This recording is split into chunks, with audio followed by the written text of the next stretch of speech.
Baik, Assalamualaikum warahmatullahi wabarakatuh. Pertama-tama izinkan kami memperkenalkan diri. Kami dari kelompok 4 yang beranggotakan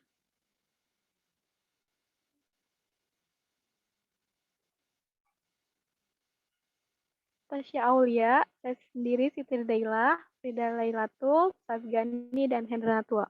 Pada kesempatan kali ini kami akan membahas mengenai model kebijakan fiskal dalam Islam. Yang pertama akan dibacakan oleh Tasya. Pengertian kebijakan fiskal.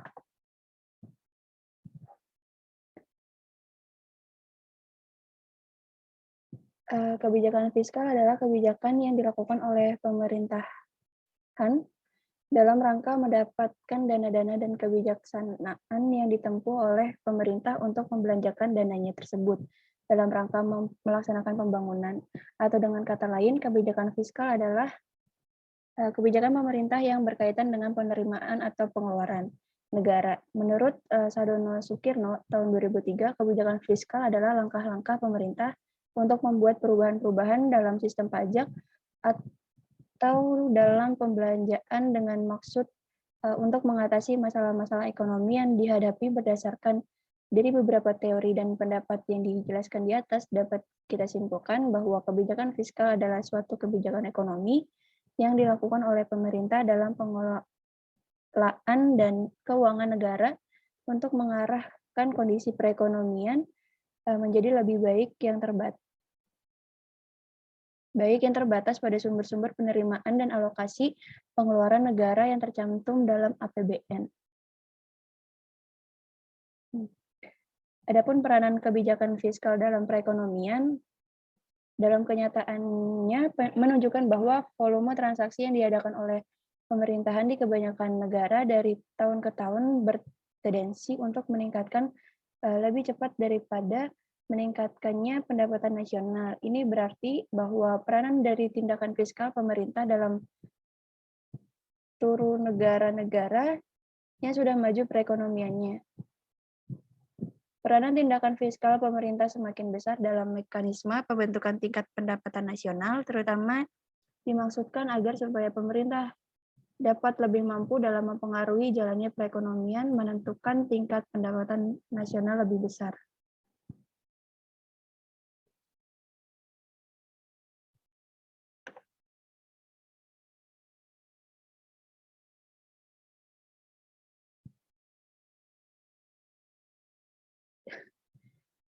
Bentuk-bentuk kebijakan fiskal yaitu ada penstabil otomatik,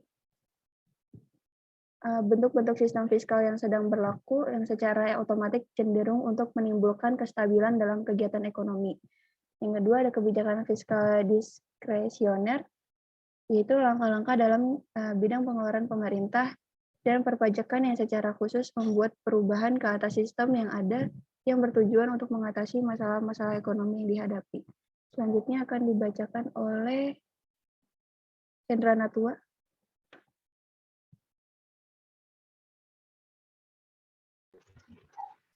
Tujuan kebijakan fiskal untuk mencegah pengangguran dan menstabilkan harga yang implementasinya dapat digunakan untuk menggerakkan pos pengeluaran dan pengeluaran dalam APBN. Dengan demikian, kompleks struktur ekonomi, perdagangan dan keuangan, maka akan semakin rumit pula cara penanggulangan inflasinya. Maka kombinasi yang beragam harus digunakan secara tepat dan efisien, bagaimana dalam kebijakan fiskal, kebijakan moneter, perdagangan, dan pengeluaran. Next. Selanjutnya adalah kebijakan fiskal di Romawi, Yunani, Mesir kuno, dan India. Secara umum, kebijakan fiskal mencakup sumber-sumber pendapatan dan keputusan perbelanjaan di wilayah Romawi, Yunani, Mesir kuno, dan India berada pada otoritas penguasa. Pada umumnya, bersifat yang digas, pembelajarannya terkesan mewah dan tidak produktif. Pajak dibebankan secara sewenang-wenang dan tidak ada prinsip yang sistematis yang harus diikuti. Pajak dan pungutan merupakan sesuatu yang berat dan memberatkan rakyat. Kemudian ada kebijakan fiskal dalam Islam.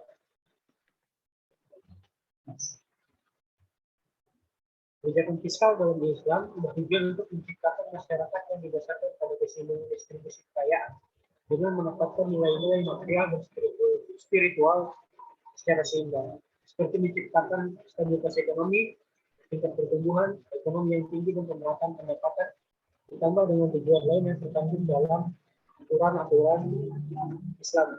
Atau dengan kata lain, tujuan tersebut harus dicapai dengan melaksanakan hukum syariah atau hukum Islam. Nah, artinya, kebijakan fiskal adalah kebijakan ekonomi mengarahkan kondisi perekonomian untuk menjadi lebih baik dengan mengubah penerimaan dan pengeluaran pemerintah dengan mengatur pendapatan dan belanja pemerintahan. Berikutnya akan dibacakan oleh Frida. Selanjutnya ada kebijakan fiskal. Kebijakan fiskal lebih banyak peranannya dalam ekonomi Islam dibanding dengan ekonomi konvensional. Hal ini disebabkan antara lain sebagai berikut. A. Peranan moneter relatif lebih terbatas dalam ekonomi Islam dibanding dalam ekonomi konvensional yang tidak bebas bunga. Yang B. Ada dalam ekonomi Islam. Yang C. Ada perbedaan substansial antara ekonomi Islam dan non-Islam dalam peranan pengelolaan utang publik. Next.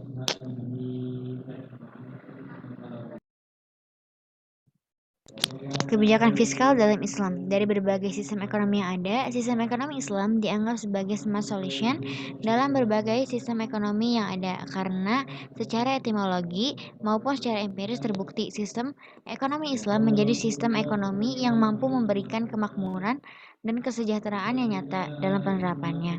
Karena sistem ekonomi Islam adalah sistem ekonomi yang berdasarkan pada nilai keadilan dan kejujuran. Kebijakan fiskal Islam dibahas terutama dalam kerangka keadilan distributif Islam, yang pastinya keadilan distributif bukan satu-satunya tujuan bahwa dengan kebijakan fiskal mampu mencapai keadilan tersebut, dan kebijakan fiskal bukan satu-satunya cara memastikan keadilan distributif dalam masyarakat Islam. Next.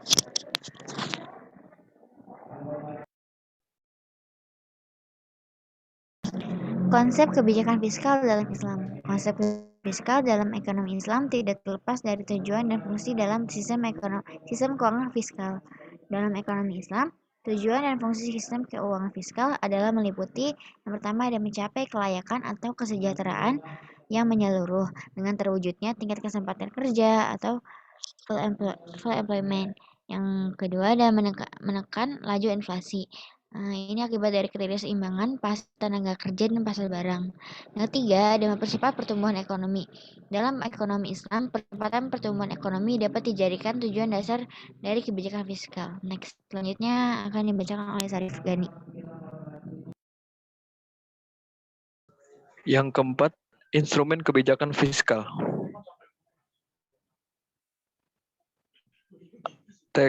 Next, instrumen kebijakan fiskal itu ada zakat, terus kharaj, ziyah, dan unsur yang bersifat wajib obligatori, dan infak, sedekah, hibah, wakaf yang bersifat sukarela atau voluntari.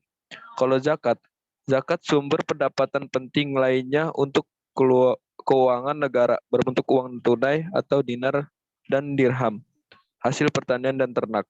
Kharaj, pendapatan yang diperoleh dari biaya sewa atas tanah pertanian dan hutan milik ummah. Ziyah, pajak yang dipungut dari non-muslim yang hidup di bawah pemerintah Islam atas dari imbalan atas fasilitas ekonomi, sosial, dan layanan kesejahteraan. Next.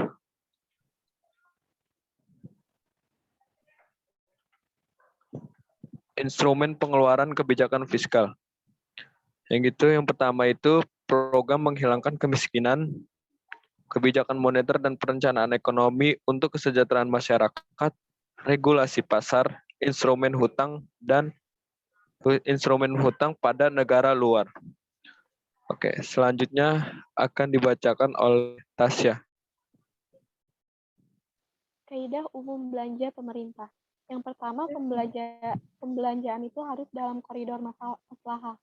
Yang kedua, menghindari masakoh atau kesulitan dan mudorot harus didahulukan ketimbang melakukan pembenahan. Nah, yang ketiga itu kaidah al-Guni, yaitu kaidah yang menyatakan bahwa yang mendapatkan manfaat harus siap menanggung beban atau yang ingin beruntung harus siap menanggung kerugian. Kaidah mala yatim al-wajib illa bihi fahuwa wajib, yaitu kaidah yang menyatakan bahwa sesuatu hal yang wajib ditegakkan dan tanpa ditunjang oleh faktor penunjang lain tidak dapat dibangun. Maka, menegakkan faktor penunjang tersebut menjadi wajib hukumnya. Prinsip syariah yang berkaitan dengan belanja. Jadi ada prinsip efisiensi, prinsip komitmen, dan prinsip keadilan. Prinsip efisiensi yaitu mendapatkan sebanyak mungkin manfaat dengan biaya yang semurah-murahnya, jadi akan jauh dari sifat mubazir dan kikir. Di samping itu, alokasinya harus sesuai dengan syariah. Prinsip komitmen itu memiliki komitmen untuk melakukan kegiatan belanja bagi kepentingan masyarakat, dan prinsip keadilan artinya tidak hanya berpihak pada orang yang kaya saja dalam pembelanjaan. Mungkin cukup sekian dari kelompok kami, kurang lebihnya mohon maaf. Wabillahi taufiq wal hidayah. Wassalamualaikum warahmatullahi wabarakatuh.